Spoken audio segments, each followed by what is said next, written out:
अस्सलाम वालेकुम। काफिर और मुसलमान के अंजाम में फ़र्क क्यों? ये बात जब आपने समझ ली तो साथ ही साथ ये बात भी खुद ब खुद समझ में आ जाती है कि मुसलमान और काफिर के अंजाम का फ़र्क यूँ नहीं बला वजह नहीं हो जाता।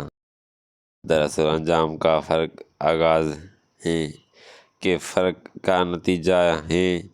जब तक दुनिया में मुसलमान और काफिर का इल्म व अमल के दरमियान फ़र्क न होगा, आखिरत में भी उन दोनों के अंजाम के दरमियान फ़र्क नहीं हो सकता। ये किसी तरह मुमकिन नहीं। कैसे कलमा तैयब पर ईमान लाने का मकसद है कि दुनिया में एक शख्स का इल्म और अमल कुफ्र पर बने हो और फिर आखिरत में वो उस अंजाम से बच जाए जो काफिर का अंजाम होता है।